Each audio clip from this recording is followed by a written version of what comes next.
The silence in the Grand Conclave was a physical weight, heavier than the crushing gravity of Cathar Prime. It was a silence forged in the crucible of absolute failure, a void where the triumphant roars of conquest should have been. Grand Prelate Xylos stood upon the dais of dominion, his multifaceted eyes gazing over the assembled hierarchy of his species. The chamber itself was a monument to their philosophy. Vast, monolithic, carved from the heart of a mountain, its crystalline walls resonating with the low thrum of the planetary core. Light from the captured star at the apex of the cavern refracted through the carapaces of the strategists, executioners, and thinkers, casting a kaleidoscope of shattered colors that mirrored the fractured state of their collective will.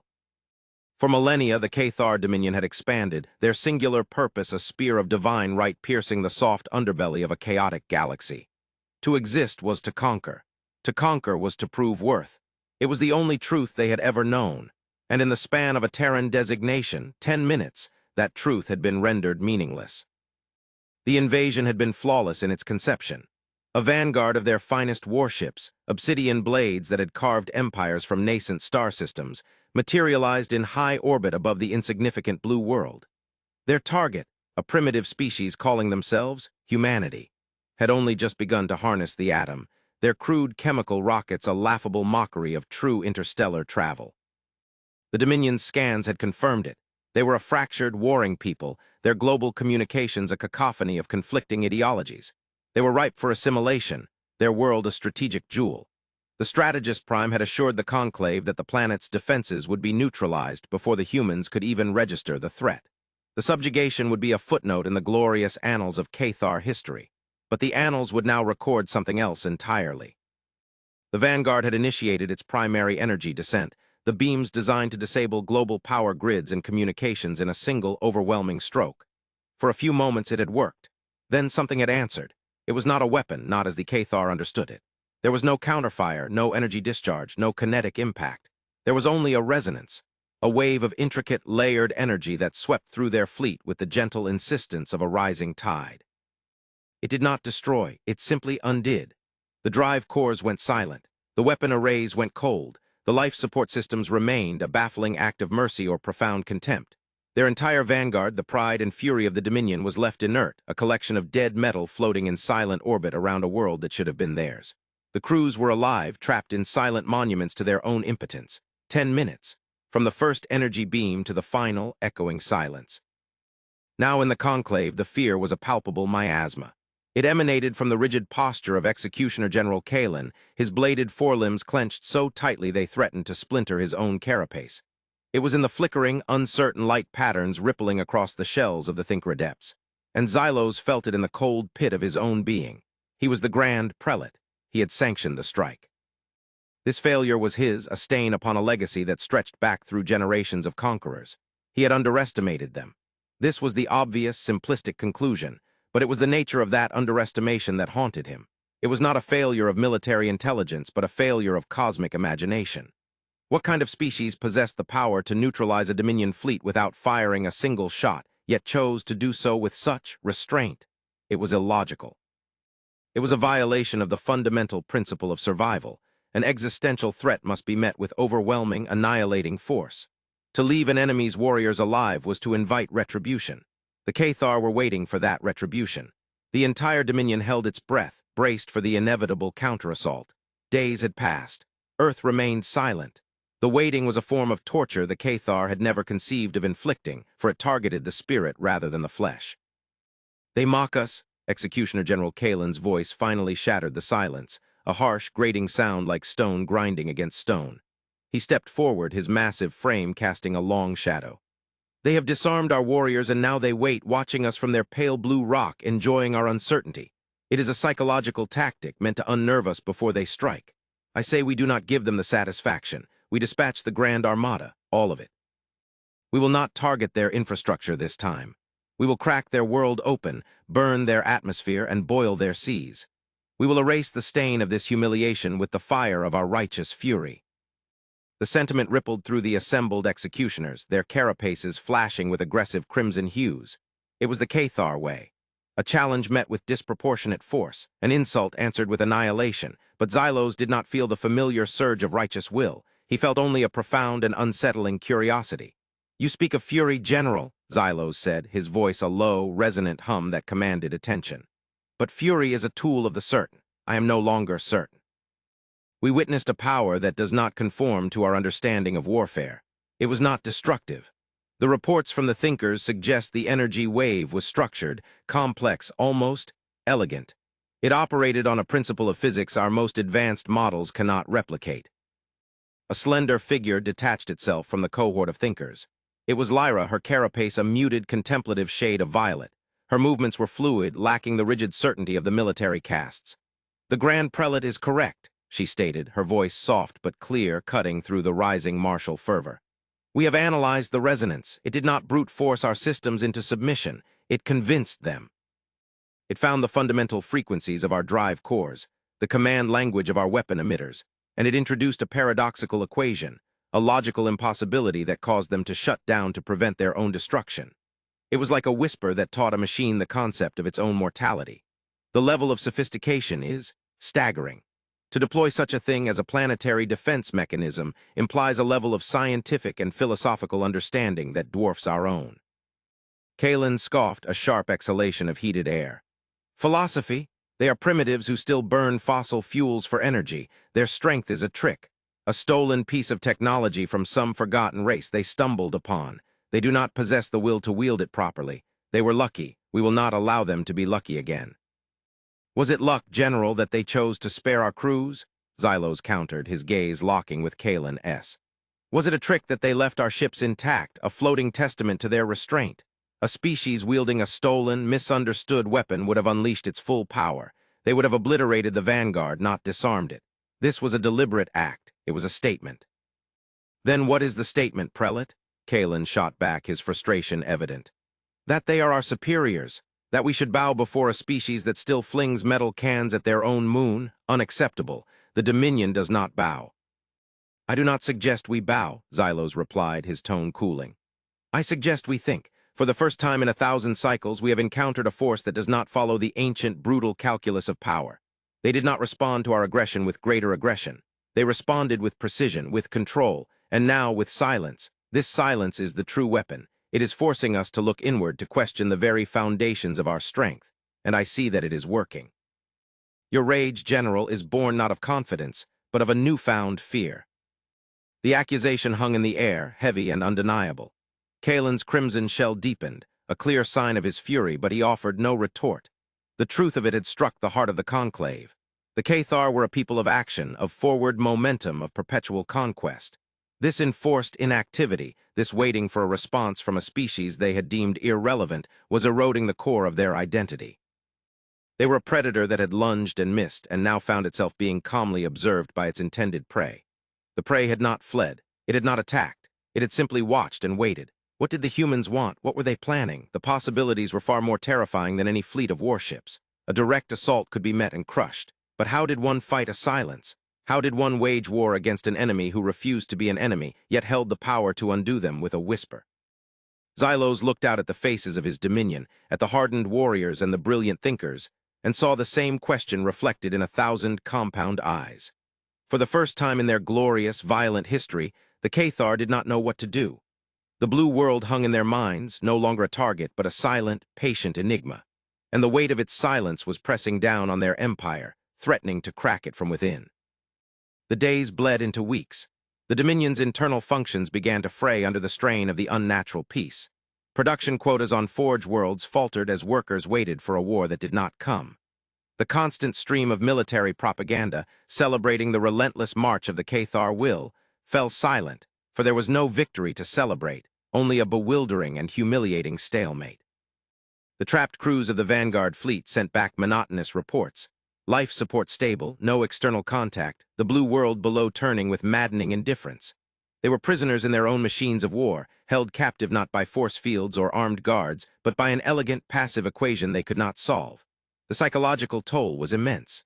Kalen grew more agitated, arguing daily in the conclave for a preemptive strike, his proposals growing more and more apocalyptic. He spoke of star killers, of unleashing forces that could destabilize the system's sun, of leaving nothing but irradiated dust to mark the location of their shame. His extremism was a symptom of the deeper sickness, the terror of the unknown. The Cathar defined themselves by their actions, and in the absence of action, they were beginning to lose their sense of self. Lyra and her thinkers worked without rest, attempting to deconstruct the human energy wave.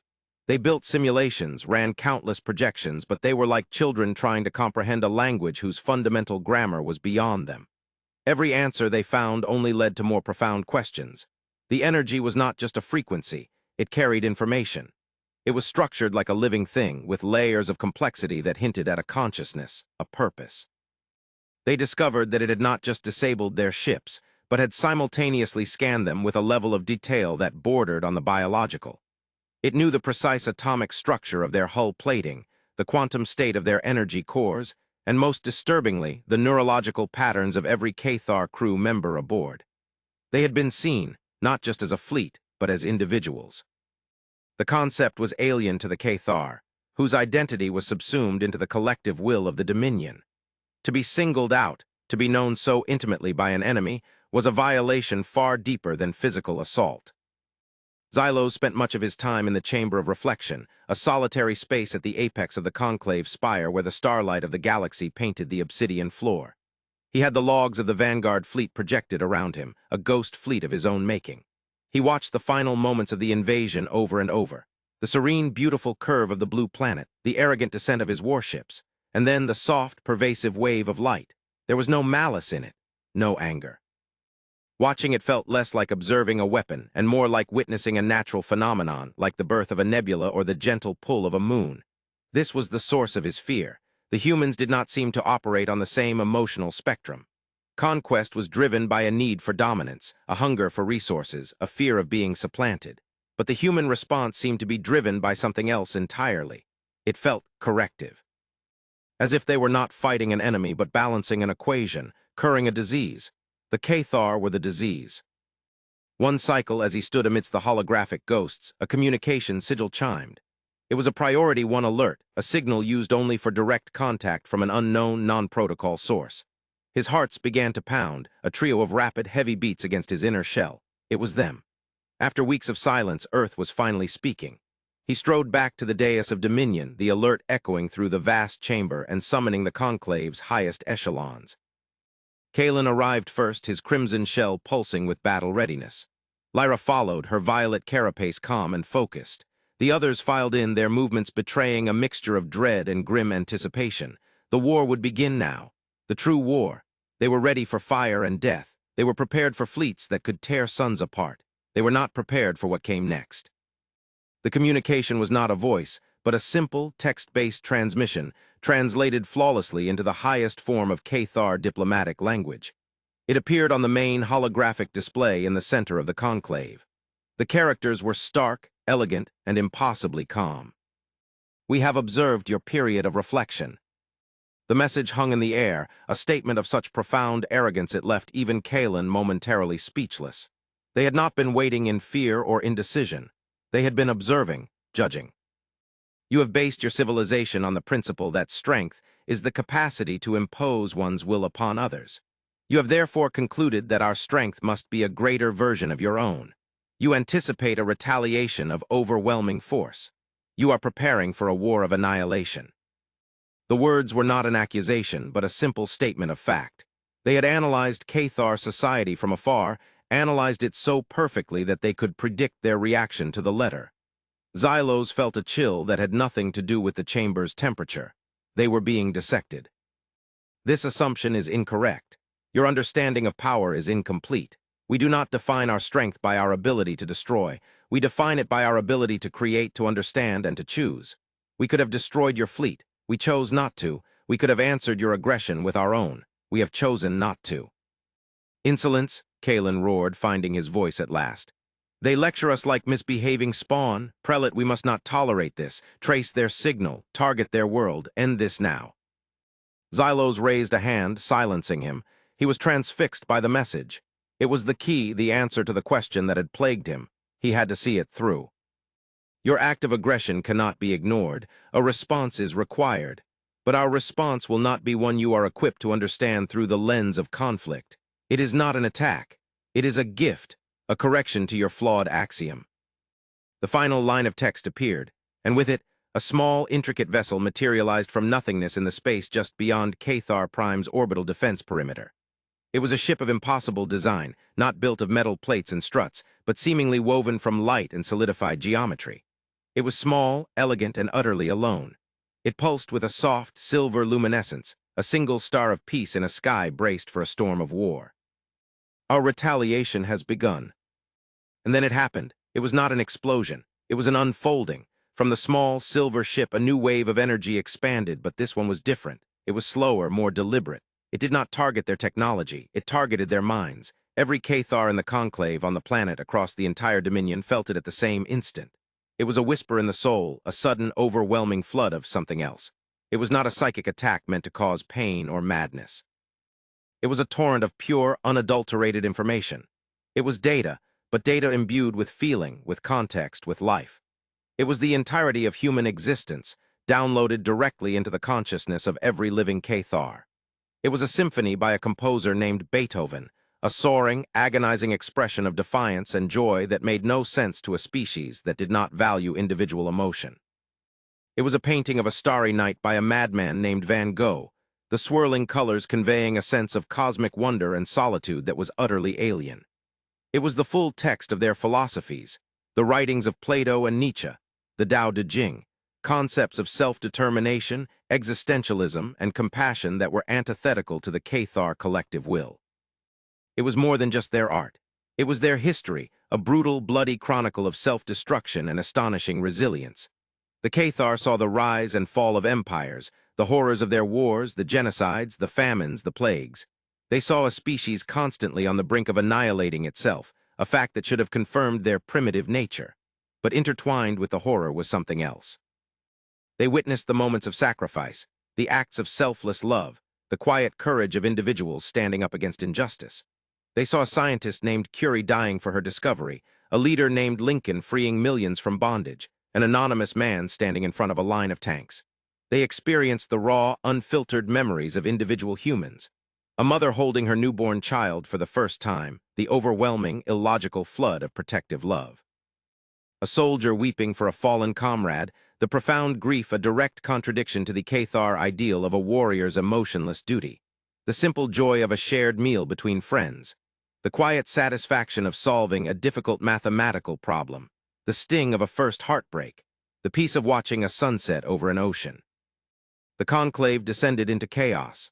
The rigid control of the Cathar mind, trained for generations to suppress individuality in favor of the collective, shattered. A high-ranking executioner shrieked, clutching his head as he was overwhelmed by the concept of personal guilt, a foreign emotion tied to the memory of a human holocaust he had just experienced as if it were his own. A thinker-adept began to weep, silent tears carving paths down his crystalline face, the beauty of a human poem about loss having broken through his lifetime of logic-based detachment.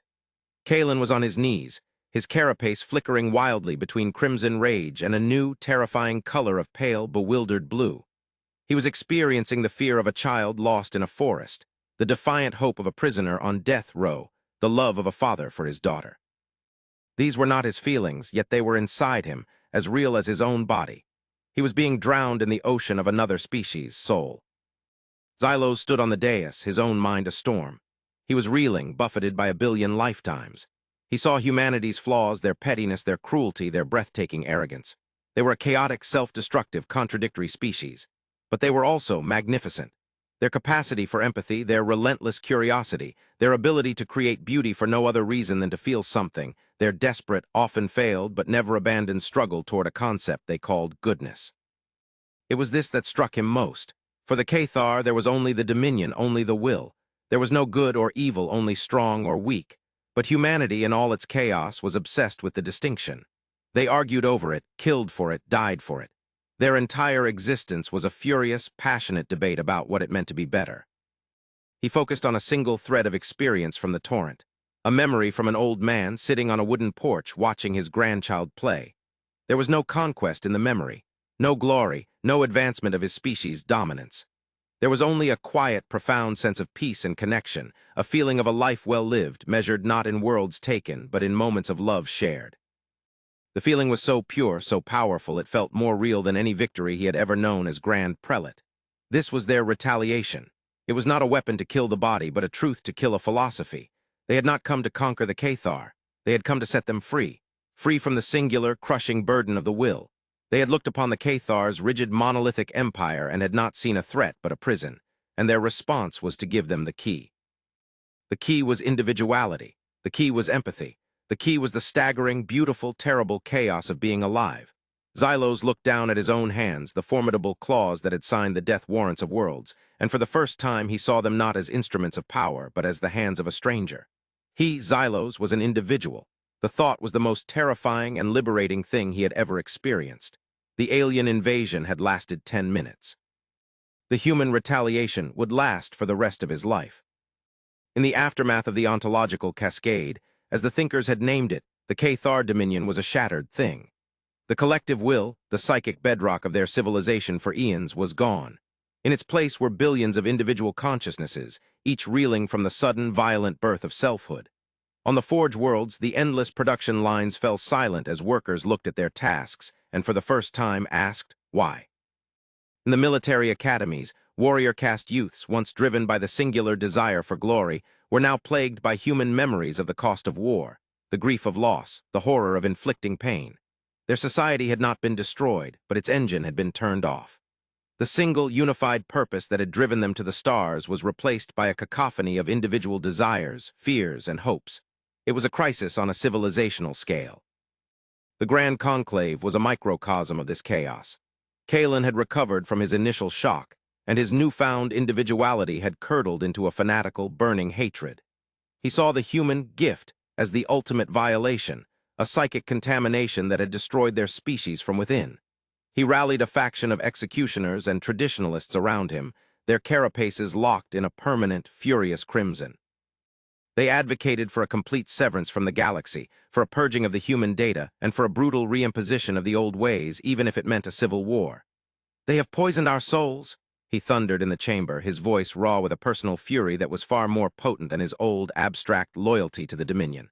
"They saw our unity and called it a prison. They saw our strength and called it a flaw. This was not a gift. It was a weapon of unparalleled cruelty, designed to make us tear ourselves apart. We must resist. We must cleanse ourselves of this human filth and reclaim our identity." On the other side stood Lyra and the Thinkers. For them, the cascade had been a revelation. They had spent their lives in service to a singular, unquestionable truth. Now they were awash in a sea of new truths, new perspectives, new ways of being.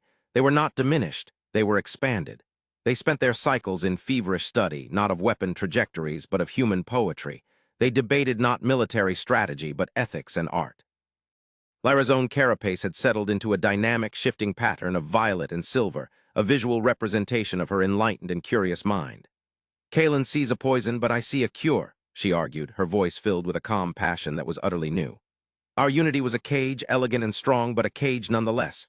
We were powerful, but we were not complete. The humans have shown us what we lacked: empathy, individuality, the capacity for joy that is not tied to conquest. To return to the old way would be to willingly blind ourselves after being shown the light. This is not the end of the Cathar. It is the beginning." Xylos found himself adrift between these two poles. The weight of his old identity as Grand Prelate warred with the nascent individual, Xylos. He spent long periods in meditation, sifting through the human data that now resided within him. He explored the concept of democracy, of a society governed not by a single will, but by the consent of many. He studied the history of their scientific progress, noting how their greatest leaps forward were often born from individual moments of iconoclastic genius, something impossible in the rigid Cathar system. He experienced the memory of a human astronaut, standing on their moon, looking back at the Earth. In that moment, the astronaut felt not a sense of ownership or dominance, but a feeling of profound humility and a desperate, loving protectiveness for the pale blue dot that was his home. This, Xylos realized, was the source of their power.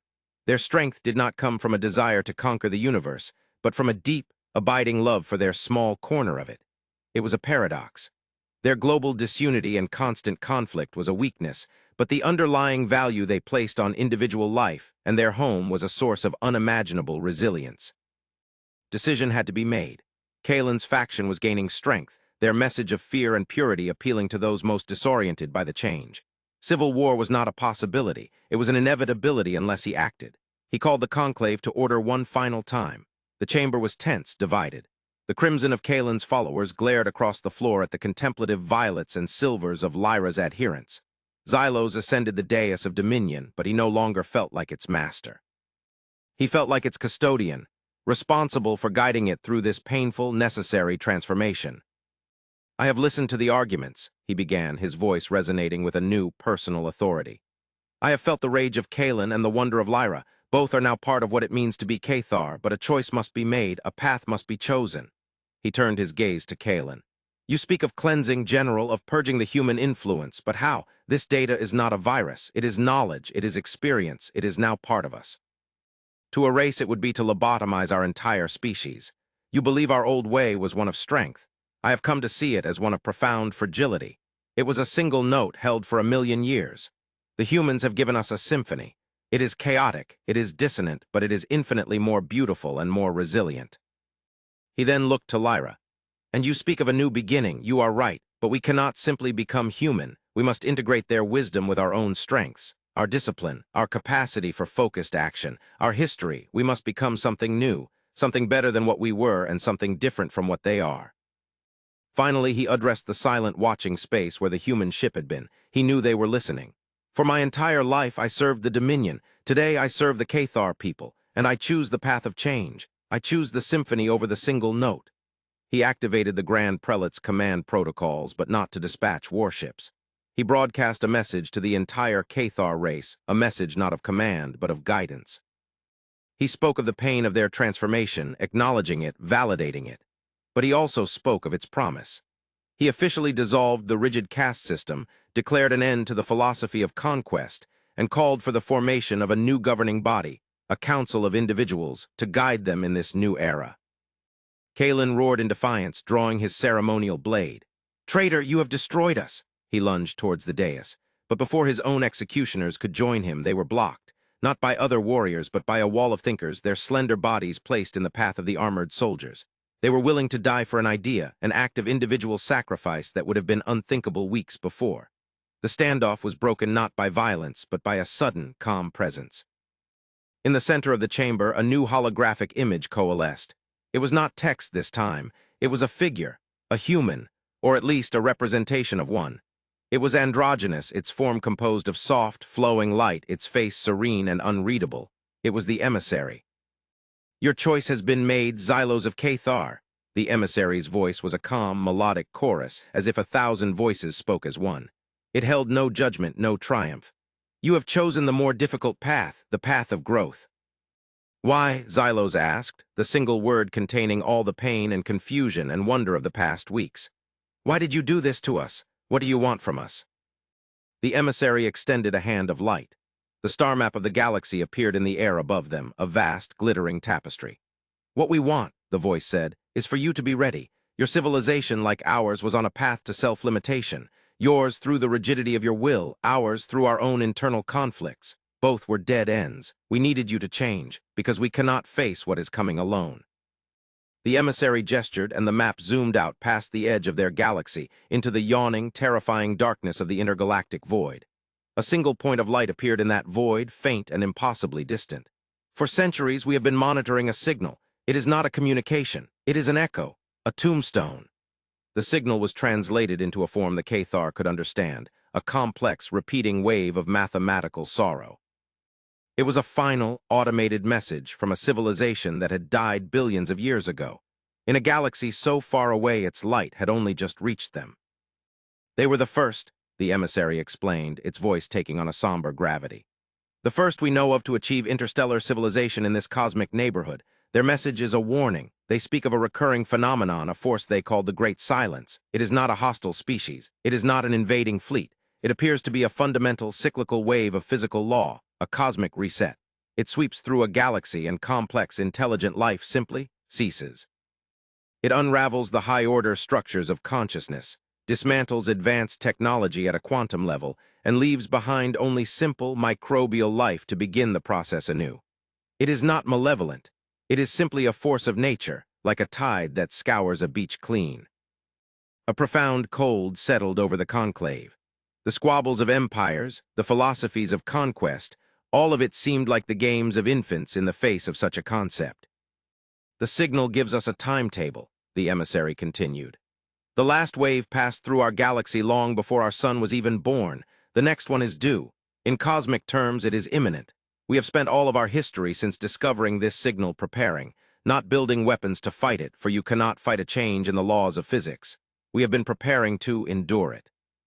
To shield a seed of our consciousness, to preserve the memory of what we were, so that life does not have to start from scratch again. But our models showed we could not do it alone. The solution required more than one kind of thinking. It required a diversity of consciousness that no single species could achieve.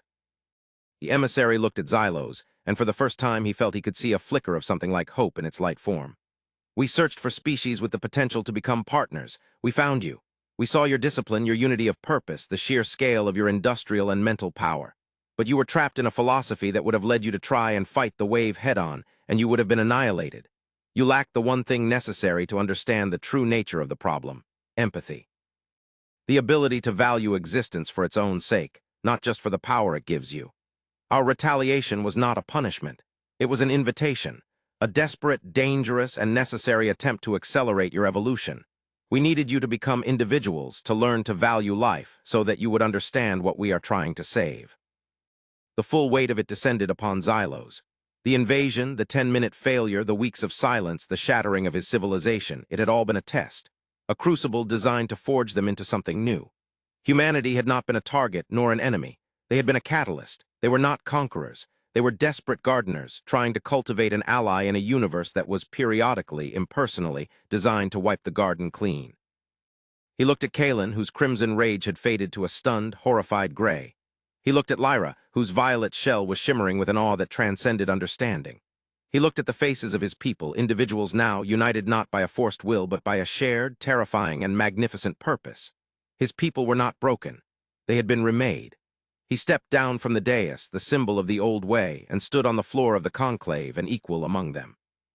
He looked up at the emissary, at the ghostly warning from a long-dead galaxy, and he gave the human response. It was not a promise of allegiance sworn by a conquered subject. It was the answer of a partner freely given. "What must we do?"